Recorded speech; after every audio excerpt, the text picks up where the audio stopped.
Hello friends, नमस्कार और आपका बहुत बहुत स्वागत। मेरा नाम है विकास। अभी तक हमने टेंस के लगभग 11 मैंने वीडियो आपको प्रोवाइड कर दिए।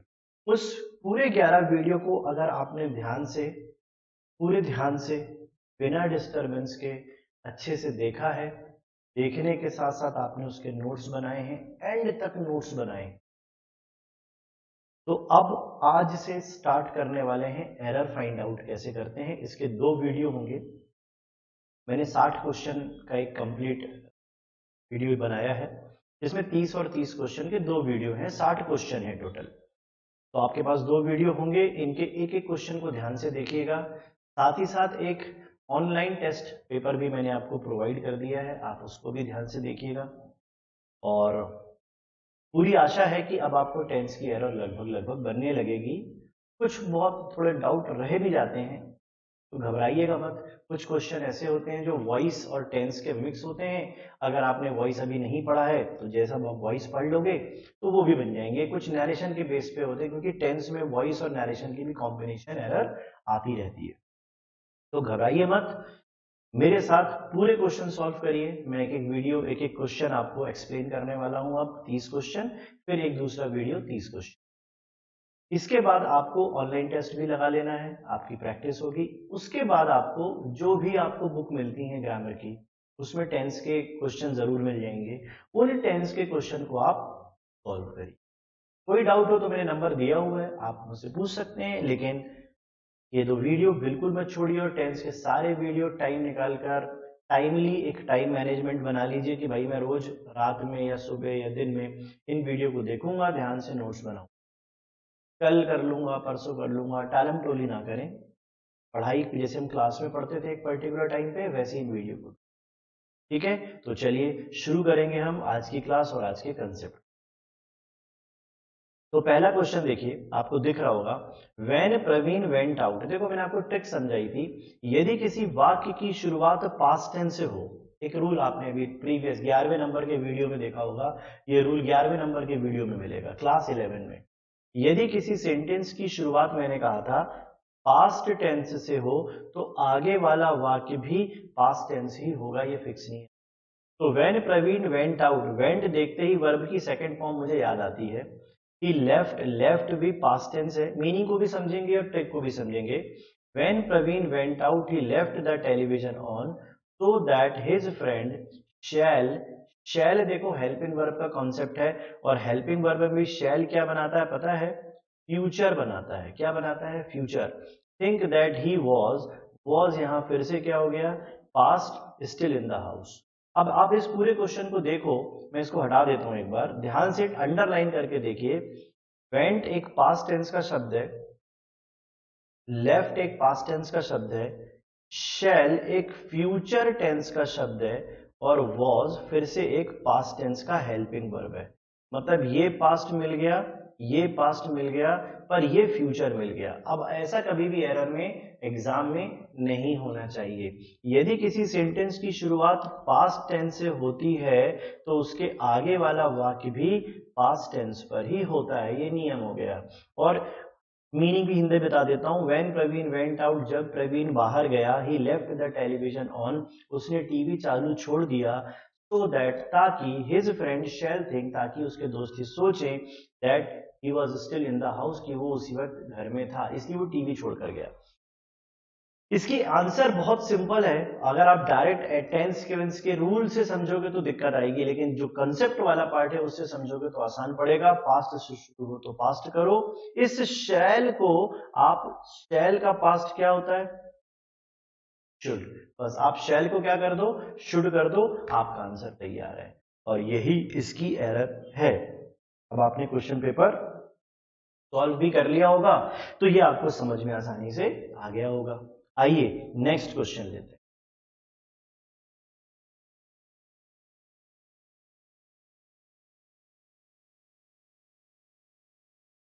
नेक्स्ट क्वेश्चन है, father, the father told.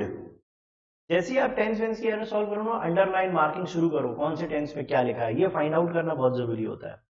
Father told, told से क्या पता चला, सेकंड फॉर्म, यहां भी वही बात आ गई, सेंटेंस की शुरुआत कहां से मिल गई, पास्ट टेंस से मिल गई। The father told his son that he was भी क्या बताता है, past tense, was a lazy boy and that he has कौन सा टेंस है पता है, प्रेजेंट परफेक्ट, हैज कौन सा टेंस है, प्रेजेंट परफेक्ट, ही हिज वर्क बैडली। अब रूल हमारा पास क्या था, यदि वाक्य की शुरुआत पास्ट से हो तो आगे वाला वाक्य भी पास्ट टेंस होगा। सिंपल आंसर हो गया पास्ट, पास्ट, प्रेजेंट। इस प्रेजेंट को क्या करो, पास्ट में बदल दो, हैज को बदल दो हैड में, आपका आंसर तैयार है। इसका मीनिंग में समझा देता हूं। The father told his sun, father ने अपने लड़के को बताया, that he was a lazy boy, कि उनका जो तुम जो हो, मतलब लड़के को बोला तुम बेटा बहुत ही लेजी हो, and that he has done, और इसी वजह से तुमने अपना काम बहुत बुरे ढंग से किया है। ये इसका आंसर। Got the idea. आपने आंसर कैसे निकाला, मैंने आपको ट्रिक बताई, सेंटेंस की शुरुआत पास्ट हो तो आगे वाला वाक्य भी पास्ट टेंस होगा, और यहाँ पे हैज जो है वो हैड में इसीलिए बदला। थर्ड क्वेश्चन पे चलते हैं।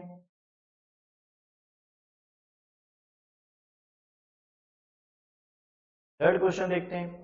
ही कॉन्फिडेंटली आस्क्ड, ओके देखो फिर से आस्क्ड मिल गया, ये आस्क्ड कौन सा टेंस है, सेकेंड फॉर्म यानी past tense. He confidently asked the crowd if they thought, thought भी थिंक का सेकेंड फॉर्म है, तो थॉट क्या हो गया, second form. That he was, helping verb है लेकिन किस चीज का है, पास्ट है। And the crowd shouted, shouted भी कौन सा वर्ब की सेकेंड फॉर्म है, पास्ट है। दैट दे डू, अचानक डू किस में आ गया, प्रेजेंट टेंस में आ गया। ये सब पास्ट पास्ट पास्ट में लिखा था, ये प्रेजेंट टेंस हो गया। अब आपके पास रूल तो कंसेप्ट क्लियर हो ही गया है, वाक्य की शुरुआत पास्ट से हो तो आगे वाला आंसर भी पास्ट होगा। आप क्या करो ट्रिक में, इस डिड डू को हटा के क्या कर दो, डू को डिड से रिप्लेस कर दो, आपका आंसर तैयार। डू को क्या कर दो, सिर्फ डिड कर दो, आंसर तैयार हो जाएगा। ऐसा क्यों करना है हमें, क्योंकि ये पास्ट टेंस का है, हमारा पूरा क्वेश्चन पास्ट टेंस का था, सिर्फ एक वर्ड प्रेजेंट में आ गया तो हमारा मीनिंग बिगड़ गया। अब मैं हिंदी मीनिंग समझा देता हूँ। कि कॉन्फिडेंटली आस्क्ड द क्राउड, उसने क्राउड से बिल्कुल कॉन्फिडेंटली इस बात को पूछा, the if they thought that he was right, अगर उन्हें लगता था कि वो सही थे, द क्राउड शाउटेड यस, आपने जो बोला था वो सही बोला था, मतलब ये उसका मतलब। आइए तो फोर्थ क्वेश्चन लेते हैं, ये 30 क्वेश्चन का सेट है, फिर 30 क्वेश्चन का एक अगला वीडियो, ठीक है। ये फोर्थ क्वेश्चन है, सॉरी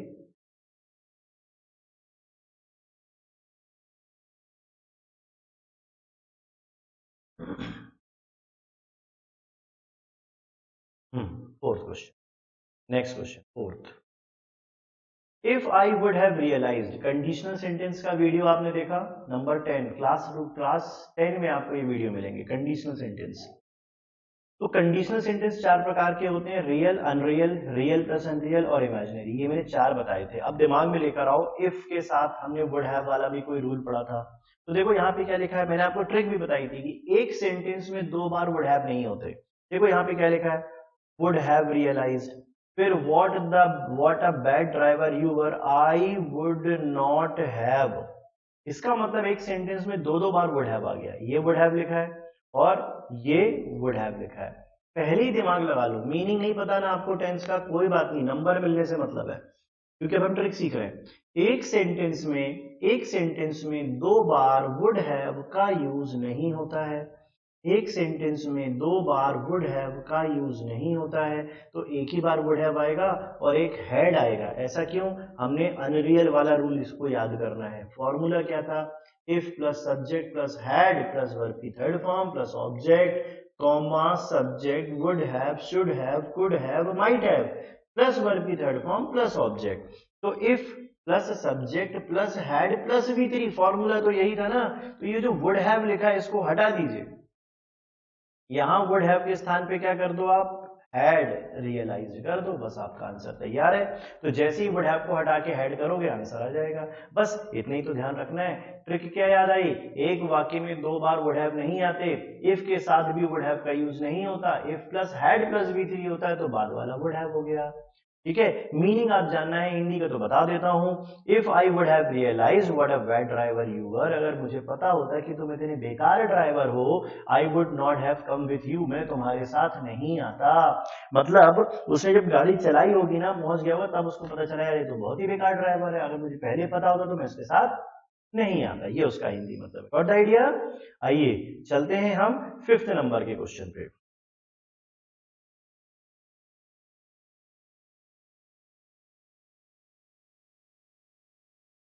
चलिए 5th क्वेश्चन देख लेते हैं।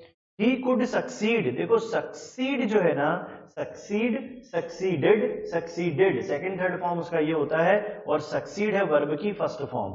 लेकिन ये जुड़ी किससे है, बहुत खास बात, कुड से। और कुड क्या होता है, कैन का पास्ट टेंस होता है कुड। क्या? कैन का पास्ट टेंस होता है कुड। इसीलिए ये सेंटेंस की शुरुआत कहां से हुई पता चला, पास्ट टेंस से। और एक और खास बात, कैन कुड ये मॉडल वर्ब है, सभी मॉडल वर्ब के साथ वर्ब हमेशा फर्स्ट फॉर्म पर होती है। सभी मॉडल के साथ वर्ब हमेशा फर्स्ट फॉर्म पर होती है। तो देखो आंसर क्या मिल रहा है, he could succeed in catching the ball, वो बॉल कैच करने में सफल हो सकता था, बिफोर इट रीचेज। अब देखो आंसर मिल गया, ये पास्ट टेंस है, ये प्रेजेंट टेंस है। रीचेस कौन सी फॉर्म है, वर्ब की फर्स्ट फॉर्म। कुड कहां से शुरू हुआ, पास्ट टेंस से। वाक्य की शुरुआत कहां से हुई, पास्ट टेंस। तो बिफोर इट रीचेस नहीं आएगा, सबसे पहले तो यही वर्ड गलत है। अब आप क्या करो, रीचेस की जगह पर आप बिफोर इट रीच्ड कर लो, इतने में आपका आंसर में, और कोई दिक्कत नहीं है। बात समझ में आ गई? अच्छा आइए नेक्स्ट फॉर्म लेते हैं, नेक्स्ट रूल लेते हैं, सॉरी नेक्स्ट क्वेश्चन लेते हैं, आई एम सॉरी। छठवा, आई along with my friend, मैं अपने दोस्त के साथ have been studying, पढ़ रहा था, it 5 times, मैंने इस चीज को 5 बार अपने दोस्त के साथ मिलकर पढ़ा। since yesterday मतलब कल से अब तक। तो अब ये yesterday आ गया ना, मैंने आपको ट्रिक समझाई थी जब मैंने पास्ट इंडेफिनिट समझाया था, कि यदि किसी वाक्य में क्या लिखा हो, yesterday, last day, last night, last month, last year, ago, तो वाक्य पास्ट पे लेके जाओ। तो ये पास्ट पे है, ये हैव क्या दिखा रहा है पता है, 5 बार से अब तक मैं पढ़ चुका हूं, ठीक है, लेकिन ये अब नहीं पढ़ रहा है, खत्म हो गई बात, क्योंकि यस्टरडे दिखाने की कोशिश है। तो यहाँ हैव की जगह क्या कर दो पता है, हैड कर दो। और एक अच्छी बात है, 5 बार तो पढ़ ही चुका है, आप हैव की जगह हैड कर दो तो आपका आंसर वैसे ही फिक्स हो गया, आप कोई दिक्कत नहीं, सेकंड नंबर पे एरर थी। फिर भी आप इसको ना मीनिंग के हिसाब से आई हैड स्टडीड भी लिख सकते हो, लिखा ये भी जा सकता है। पर आपको इतना एग्जाम में क्या होता है, सिर्फ ये पूछते हैं कि फाइंड द एरर, ये नहीं कहते हैं what is the right answer. Error पूछते हैं, सही नहीं पूछते। तो अपने को इससे मतलब है गलत कहां लिखा है। आपने यस्टरडे देखा, तुरंत प्रेजेंट पे जाओ, प्रेजेंट को बनाओ पास्ट, क्योंकि टाइम के हिसाब से एक्शन डिफाइन होगा, एक्शन से टाइम डिफाइन नहीं होता, समय तो बदलता नहीं है ना। आपने जो आज काम किया, कल के दिन वो पीछे मतलब पास्ट पे जाएगा, परसों के दिन और पास्ट होता चला जाएगा। ऐसा नहीं कि जब कल आएगा तब काम, मतलब कल गया मैंने तब काम किया लेकिन समय अपने आप बीता है। तो जो भी सेंटेंस होते हैं वो टाइम के अकॉर्डिंग चलते हैं, ये हमेशा ध्यान रखें। चलिए आगे नेक्स्ट क्वेश्चन लेते हैं। आई थिंक ये बन गया, आपको समझ में आ गया ना क्या आंसर आया। चलिए 7th क्वेश्चन लेते हैं। सबसे पहले हम 7th क्वेश्चन देखिए, कैंसिल कर दूं 1 सेकेंड, हाँ sorry. 7th question, if only I had been a minister, अगर मैं मिनिस्टर होता, हैड के साथ थर्ड फॉर्म लगी है, ये कंडीशनल सेंटेंस पे जा रहा है। फिर आया सब्जेक्ट वुड हैव सर्व, यानी वर्ब की थर्ड फॉर्म। हमारा फॉर्मूला था if plus subject plus had plus verb की third form, been third form है, सब्जेक्ट वुड हैव, हमारे पास वुड हैव V3, देखो कंडीशनल सेंटेंस भी आ गया, would have plus V3, serve the poor without any fees, मैं बिना पैसे लिए गरीबों की मदद कर देता। इसमें क्या हुआ, इसमें कोई आंसर नहीं है, मतलब कोई भी एरर नहीं है, कोई डाउट नहीं। आइए नेक्स्ट क्वेश्चन लेते हैं।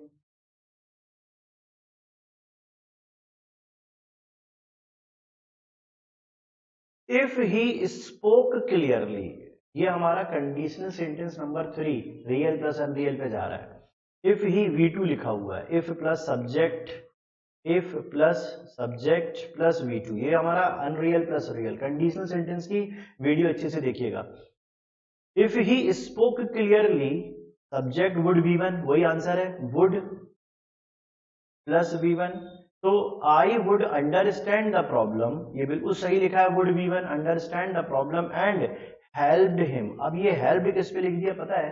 सेकेंड फॉर्म पे, और यही एरर है। देखो यहाँ पे एरर कहाँ हो गई, इस हेल्प को आपको क्या करना पड़ेगा, इस हेल्प को आपको हेल्प करना पड़ेगा, तब आपका आंसर आएगा। अब ये क्यों हो रहा है मैं बता देता हूं। देखो वुड लिखा है, समझना, वुड के साथ वर्ब की फर्स्ट फॉर्म आती है, हाँ भाई आ गई। फिर इसको हटा दो, ये तो सिर्फ ऑब्जेक्ट मात्र है। फिर आया एंड के बाद क्या लिखा है, V2। मैंने आपको डे 1 में एक बात समझाई थी कि एंड के पहले और एंड के बाद वर्ब हमेशा एक सी होती है। तो यहां तो अंडरस्टैंड की जो वर्ब है वो फर्स्ट फॉर्म पे है, लेकिन हेल्प की जो वर्ब है वो सेकंड फॉर्म पे है, और इसी वजह से हमारा आंसर गलत हो गया। तो हम क्या करेंगे, हेल्प की जगह पर हेल्प कर देंगे, दोनों को V2 की जगह V1 कर देंगे, answer. Got it? Next question लेते हैं, 9th नंबर का क्वेश्चन।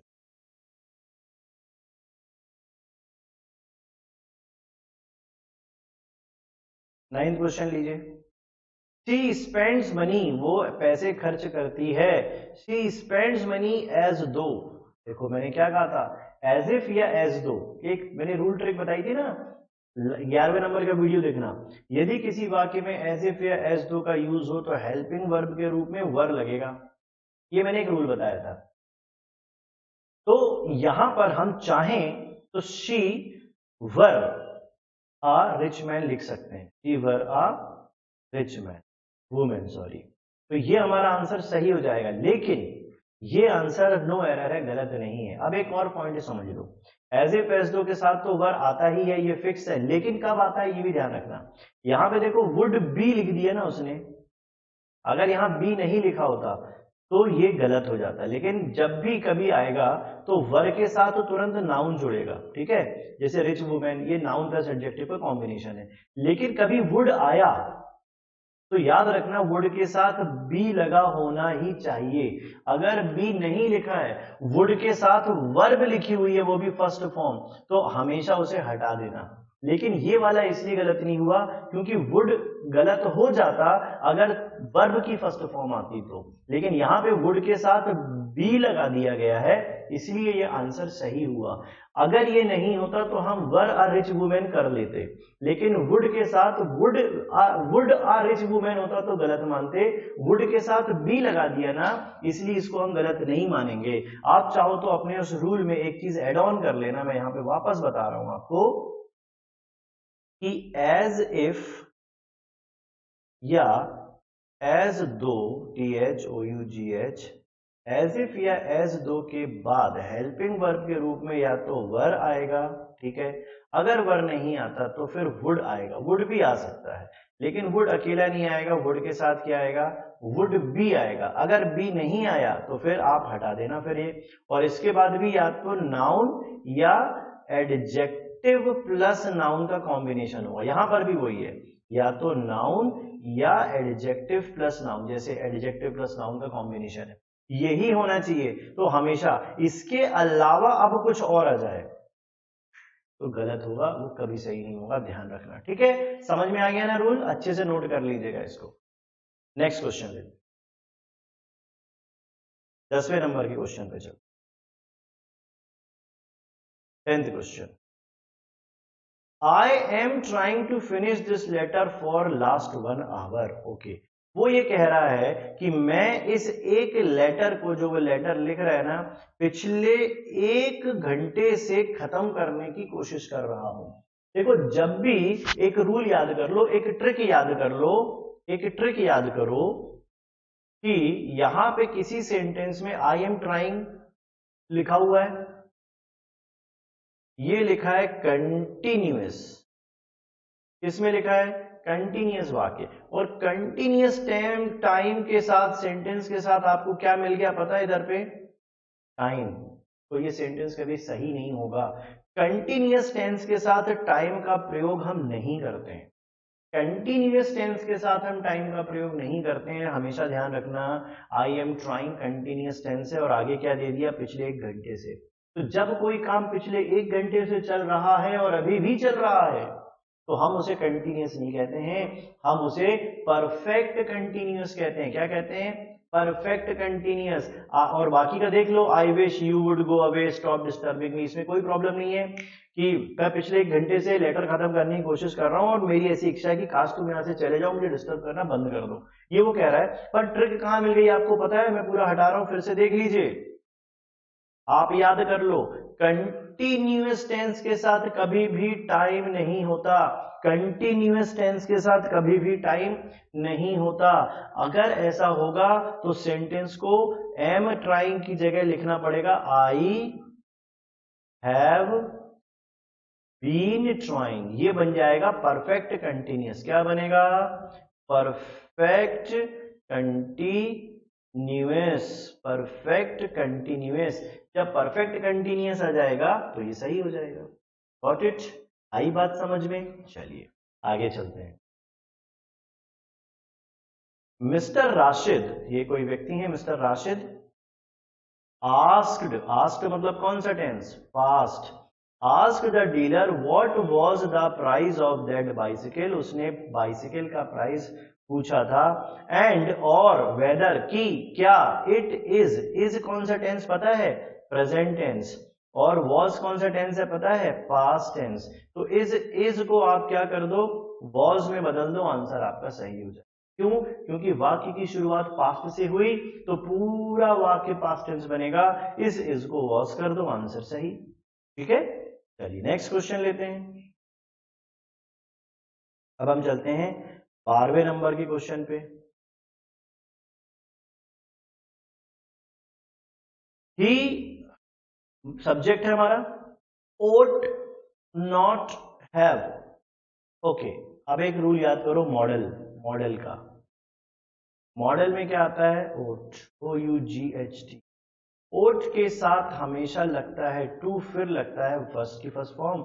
या अगर हैव वाला भी बनाना है तो ओट नॉट, यहां नेगेटिव था, ओट नॉट, हमारा क्वेश्चन नेगेटिव पे था, ओट नॉट टू हैव।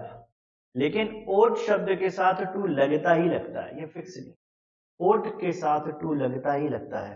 तो ओट नॉट टू, नॉट और हैव के बीच में क्या लाना पड़ेगा आपको, टू। इस वाले क्वेश्चन में नहीं लिखा गया, इसलिए एरर है। और इस वाक्य का मीनिंग है कि he ought not to have done such a filthy thing, उसको इतना गंदा काम नहीं करना चाहिए था, ये उसका आंसर। आई बात समझ में, अब तो कोई डाउट नहीं। चलिए 13th क्वेश्चन पे चलते हैं।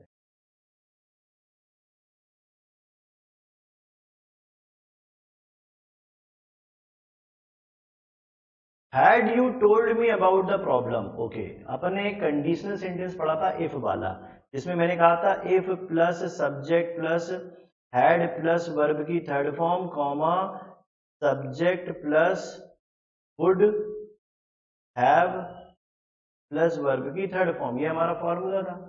अब यहां पे क्या हुआ, if plus subject plus had, तो मैंने एक रूल बताया था, अगर इफ का यूज ना हो तो हैड पहले आ जाएगा और सब्जेक्ट बाद में आएगा। याद है ना, मैंने एक रूल पढ़ाया था। अब आप इसमें देखो ऐसी कुछ हुआ है, इफ नहीं लिखा तो उन्होंने हैड पहले लिखा, हैड यू टोल्ड मी, अगर आपने मुझे बताया होता, तो ये हैड को पहले लिख दिया और सब्जेक्ट को उसके बाद लिख दिया। Had you told me about the problem, अगर आपने मुझे इस प्रॉब्लम के बारे में बताया होता, I would not have involve my self, मैं अपने आप को इस टाइप की चीजों में कभी भी इन्वॉल्व नहीं करता, अगर आपने मुझे पहले बताया होता तो। ये इसका आंसर हो गया, और इसके आंसर में कोई भी एरर मुझे नहीं मिली, क्योंकि वो बिल्कुल सही लिखा था। हाँ, अगर यहाँ इफ भी लिख के हम लिख देते इफ यू हैड, तो भी वही आंसर बनता, ना लिख के हमने हैड यू लिख दिया, इफ लिखा नहीं था तो वो भी आंसर वही हो गया। तो I think there is no error in the question. अगर आपने सही टिक लगाया आपको मिलते हैं एक और मार्क्स। तो चलिए आगे और देखते हैं। शी सेड दैट, देखो सेड से पहले पता चलता है past tense, she said that she did not went. Oh my God, इतनी बड़ी गलती। रूल याद हो गया, डू, डज और डिड के साथ वर्ब हमेशा फर्स्ट फॉर्म पर होगी। ये जो वेंट है ये गो में बदल जाएगा, ये जो वेंट है ये गो में बदल जाएगा, क्योंकि डू डज डिड के साथ वर्ब हमेशा फर्स्ट फॉर्म पर होता है। यही तो रूल है, ठीक है। आइए नेक्स्ट क्वेश्चन लेते हैं।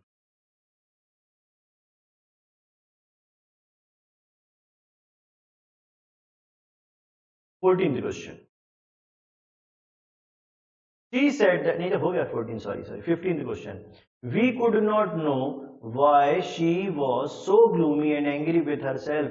हमें नहीं पता कि क्यों वो अपने साथ इतना गुस्सा और दुखी रहती है, मतलब है। अब ये एक बड़ी अच्छी बात मैं आपको बता दूं, एक होता है क्वेश्चन का फॉर्मेट, एक होता है विदाउट क्वेश्चन, मतलब प्रश्न पूछने का तरीका। अब देखो, जब हम किसी से डायरेक्ट प्रश्न पूछते हैं ना, जैसे वाई आर यू गोइंग, तो मैंने कहा वाई आर यू गोइंग, तो ये डायरेक्ट प्रश्न होता है और इसके बाद आता है एक क्वेश्चन मार्क, ठीक है। लेकिन जब यही सेंटेंस नैरेटिव के सेंटेंस में लिखा जाता है, या यूं कहें ऐसे वाक्य के पैटर्न पे लिखा जाता है जिसमें क्वेश्चन मार्क डायरेक्ट नहीं दिखाया जाता और नैरेशन के पैटर्न पे लिखा जाता है। अभी नैरेशन पढ़ा नहीं है पर आप समझो, यहां से डायरेक्ट उसने पूछा है लेकिन बोलने का भी तरीका होता है। जैसे फॉर एग्जाम्पल हम हिंदी में बोलते हैं हु एम आई और हु आई एम, हम कई बार ऐसे बोलते हैं ना, हु एम आई ये प्रश्न है, मैं कौन हूं, मुझे नहीं पता मैं कौन हूं, और हु आई एम तुम्हें नहीं पता मैं कौन हूं। तो कई बार बोलने का तरीका क्या होता है, हम पूछ रहे हैं कि बता रहे हैं, यहां पर वही पैटर्न है। तो वाई वॉज शी ये हमारा प्योर प्रश्न बनाने का पैटर्न है। पहले क्वेश्चन वर्ड, फिर हेल्पिंग वर्ब, फिर subject, question word helping verb subject. लेकिन अब यहीं पे ध्यान देने वाली बात है, हटा रहा हूं मैं सारा कुछ, कि वो क्यों अपने साथ इतनी दुखी है पता नहीं यार, मैं पूछ नहीं रहा हूं बल्कि मैं बोल रहा हूं, पूछ नहीं रहा हूं बोल रहा हूं। और इस पूरे वाक्य में क्या आपको कहीं पर भी ये क्वेश्चन मार्क नजर आता है? नहीं। तो ऐसा नहीं होने पर आपका जो आंसर है ना वो पैटर्न को बदल देगा। वाई वॉज शी के जगह पर आपको लिखना पड़ेगा वाई शी वॉज। आपके लिए एग्जाम में ट्रिक इतनी है कि अगर क्वेश्चन मार्क लिखा हो तो वाई वॉज शी कर लेना, और अगर क्वेश्चन मार्क न लग के ये फुल स्टॉप वाला पैटर्न मिल जाए तो वाई शी वॉज कर लेना WH के बाद। इतना ध्यान रखोगे आंसर कभी गलत नहीं हो, ठीक है। चलिए नेक्स्ट क्वेश्चन लेते हैं।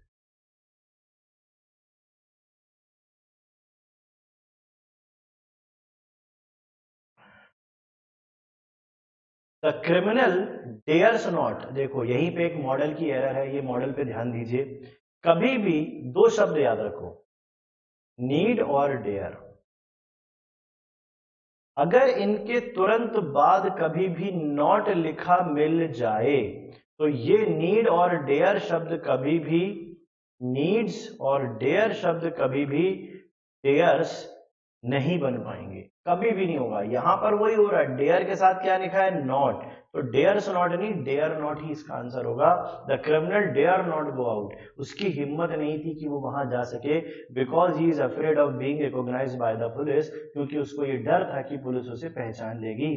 तो क्रिमिनल एक सब्जेक्ट है और सब्जेक्ट के साथ डेयर नॉट का यूज करना यदि नॉट लिखा हो तो। हाँ, अगर नॉट नहीं होता, अगर यहां पे नॉट, अगर यहां पर नॉट नहीं होता तो हम दोनों ही लिख सकते थे, डेयर और डेयर्स या नीड और needs, according to the subject. Subject singular होता तो नीड्स कर लेते, सब्जेक्ट वाला प्लूरल होता तो नीड कर लेते, सब्जेक्ट सिंगुलर होता तो डेयर्स कर लेते, सब्जेक्ट प्लूरल होता तो डेयर कर लेते। लेकिन ये कब करना है? जब नॉट ना लिखा हो, और अगर नॉट लिखा हो तो कभी भी डेयर्स और नीड्स करिएगा मत, ये मॉडल की एरर हो जाएगी, ठीक है। इसको याद रखिएगा, टेंस में डायरेक्ट कनेक्ट नहीं करता लेकिन रूल है ये, ठीक। आगे देखते हैं।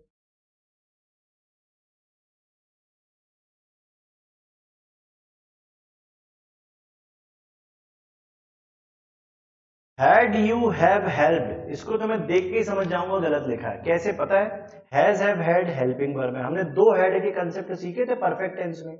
तो हैड के साथ या हैज के साथ या हैव के साथ वर्ब हमेशा थर्ड फॉर्म पे होती है, और हैव अगर फर्स्ट फॉर्म है तो सेकंड फॉर्म हैड होती है, थर्ड फॉर्म हैड होता है, फोर्थ फॉर्म हैविंग होता है, और फिफ्थ फॉर्म हैज होता है। तो हैड यू हैव तो कभी आएगा ही नहीं, फर्स्ट सेकंड थर्ड, तो हैड यू हैड हेल्प ही इसका आंसर होगा। हैड यू हैड हेल्प क्या होगा, had you had help, have कभी भी नहीं होगा। ठीक है, आ गया रूल समझ में? आइए नेक्स्ट रूल पे चलते हैं।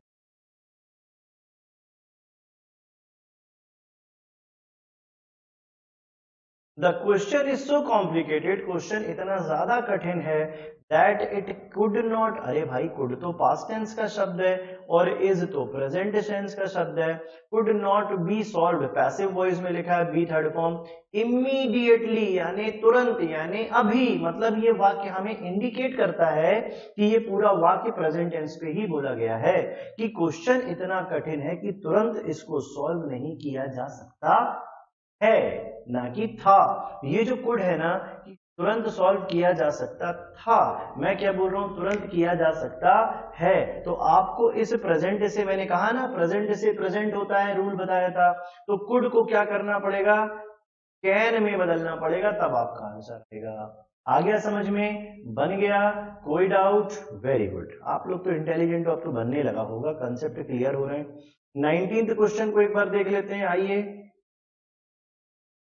The cricketer admitted that, cricketer ने एडमिट किया कि that they were practising hard for the last 6 month, okay वो पिछले 6 महीने से लगातार प्रैक्टिस कर रहे हैं, 6 महीनों से, 6 महीनों से ये दिखाता है टाइम, टाइम दिखाए तो बनाओ परफेक्ट कंटिन्यूअस, और दे वर प्रैक्टिसिंग दिखाता है पास्ट कंटिन्यूअस, हमें किस में जाना है, परफेक्ट में, कंटिन्यूअस मतलब पास्ट परफेक्ट कंटिन्यूअस, ये क्या बना रहा है, पास्ट कंटिन्यूअस, तो पहले इसको बदलना पड़ेगा, क्योंकि कंटिन्यूअस टेंस के साथ टाइम का यूज नहीं करते हैं, क्योंकि जब कोई काम चल ही रहा है तो उसमें समय कैसे दिखाओगे, पिछले 6 महीने से पढ़ रहा हूं, 2 दिन से पढ़ रहा हूं, तो टाइम दिखाने के लिए परफेक्ट कंटिन्यूअस पे आना पड़ेगा। तो ये जो वर्ब प्रैक्टिसिंग है इसको हटा देंगे और इसको करेंगे, क्योंकि ये पिछले 6 महीने से प्रैक्टिस कर ही रहे हैं, वो बोल रहा है, तो दे, और ये वर्ड से भी पता चल रहा है कि पास्ट टेंस पे लिखा है, तो दे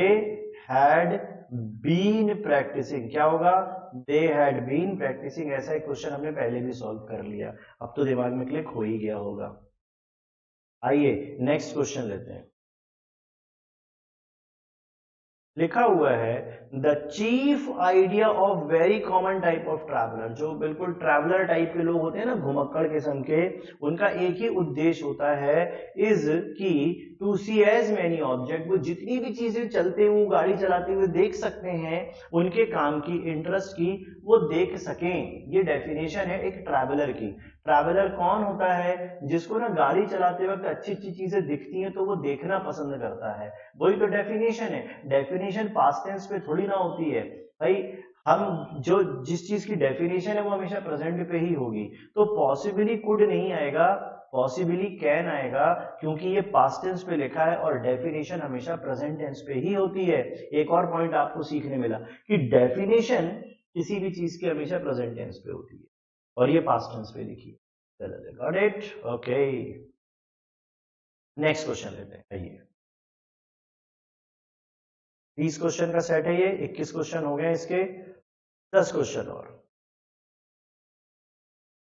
राज फिनिश्ड हिज वर्क, राज ने अपना काम खत्म कर लिया just before you came to see him, just मतलब अब भी काम खत्म किया, तुरंत जैसे तुम उससे देखने आए वैसे उसने काम खत्म किया। मैंने कहा था एक काम के खत्म होते ही दूसरा काम, मतलब एक के बाद एक हो तो एक्शन एक जैसे होते हैं, अगर ये V2 पे है तो ये V2 पे होगा, ये V1 पे है तो ये V1 पे होगा। अब फिनिश्ड से पता चलता है V2 और केम से भी पता चलता है V2, इसमें कोई भी एरर नहीं है क्योंकि कंसेप्ट बिल्कुल सही लिखा है। हालांकि मैंने एक बिफोर आफ्टर का रूल भी समझाया था, लेकिन वो बिफोर क्या है, जस्ट बिफोर और बिफोर में थोड़ा फर्क है। बिफोर पहले है और जस्ट बिफोर मतलब तुरंत, अभी की बात है, तो एक्शन में ज्यादा फर्क नहीं पड़ा।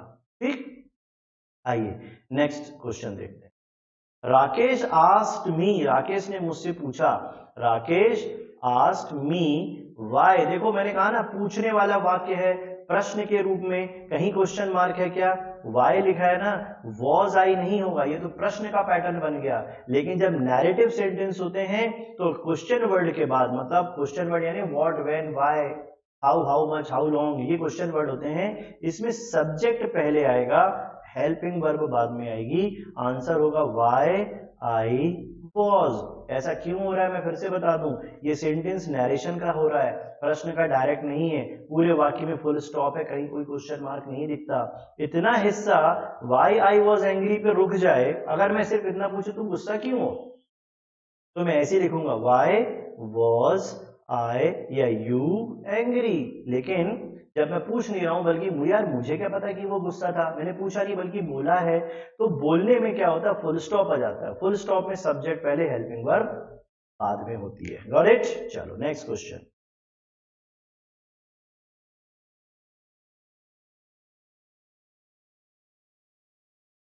He was punished, उसे पनिशमेंट दिया गया, because on account of his negligence, क्योंकि उसने बात पे ध्यान नहीं दिया था। The company suffered heavy loss.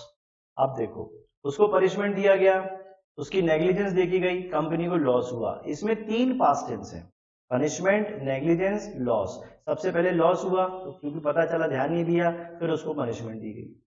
तो जो सबसे पास्ट की घटना है कि लॉस होना, तो सबसे पास्ट की घटना को हमेशा पास्ट परफेक्ट पे लिखना चाहिए।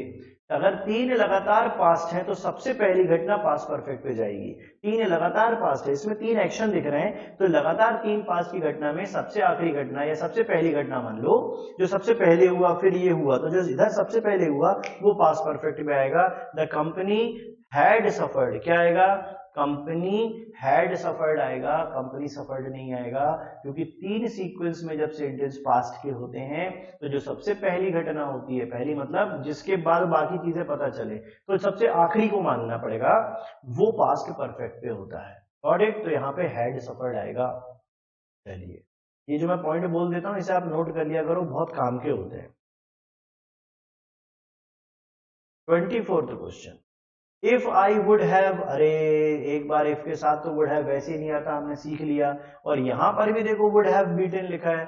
भैया एक वाक्य में 2 बार वुड हैव का यूज नहीं होता है। 2 बार वुड हैव आए तो एक वुड हैव हटाइए, कौन सा वुड हैव हटाओगे, जुबानी याद कर लो। इफ के साथ वुड हैव का यूज नहीं होता, इफ के साथ वुड हैव का यूज नहीं होता, तो ये वाला वुड हैव हटेगा और यहां पे आएगा सीधा सीधा कंडीशनल सेंटेंस नंबर 2 का रूल लगा हुआ है, मैंने ट्रिक समझाई थी।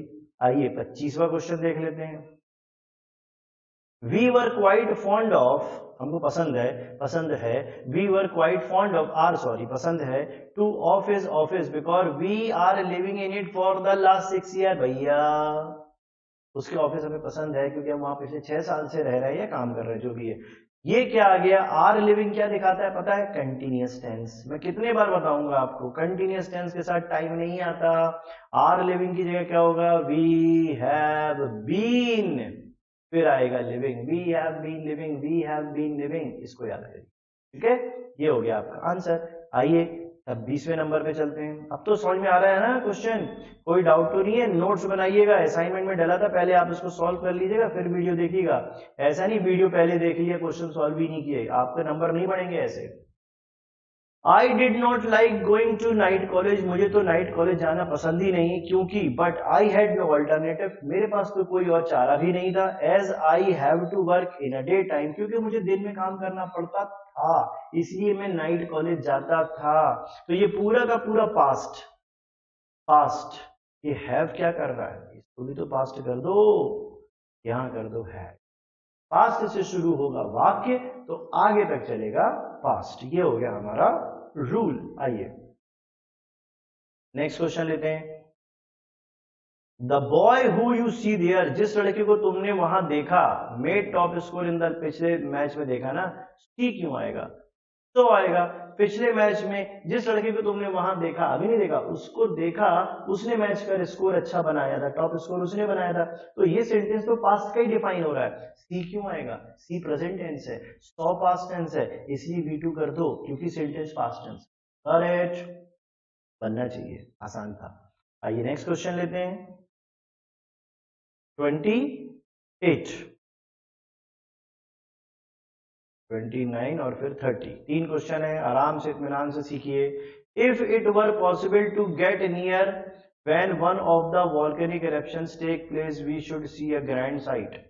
अगर कुछ ऐसा होता है कि जब वॉल्केनो होता है ना, ज्वालामुखी फटता है, उसमें से लावा निकल रहा होगा, और जब वो लावा निकल रहा हो तो हम बिल्कुल नजदीक से जाके देख सके कि लावा कैसे निकलता है, तो ऐसा दृश्य देखने में तो हमें मजा ही आ जाएगा। कहां से मजा आएगा?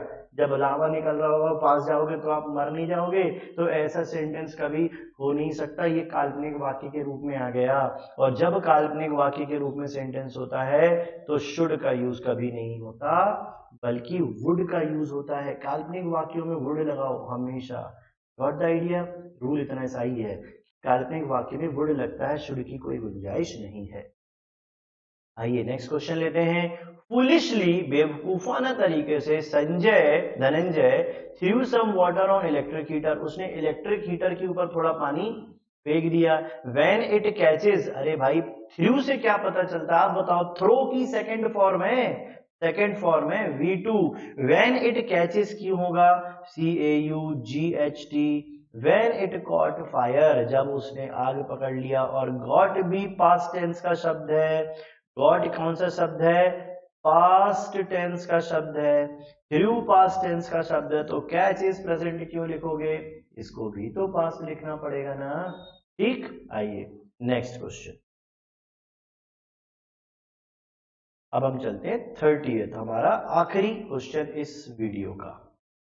Had the train service been normal, अगर ट्रेन सर्विस नॉर्मल हो जाती, वही नियम लगा। देखो देखो, हैड के साथ third form, had been V3, तो इफ नहीं लिखा तो हैड लगा दिया।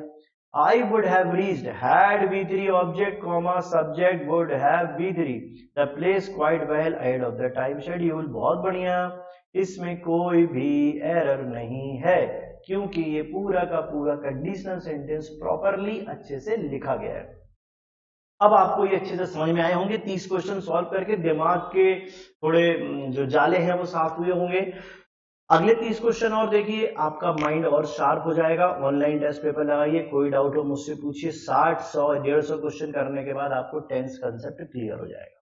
ठीक है, फिर भी कोई डाउट हो, मेरा नंबर आपके पास है, प्लीज कॉल मी, कोई डाउट नहीं।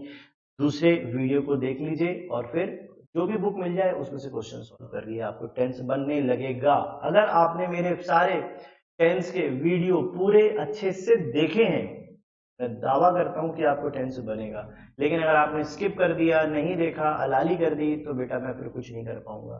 दवाई खाने से ही स्वास्थ्य ठीक होगा, दवाई देखने से कुछ नहीं। ठीक है, तो आप मेरी बात मानो। थोड़ा कड़वी दवाई है, वीडियोस हैं थोड़ा बड़े हैं, समझने में थोड़ा बैठना पड़ता है, नोट्स बनाने पड़ते हैं, लेकिन ठीक है, एक बार की मेहनत है, एक एक बार बस कर लो, खत्म। ठीक, चलो बाय, मिलते हैं नए वीडियो में।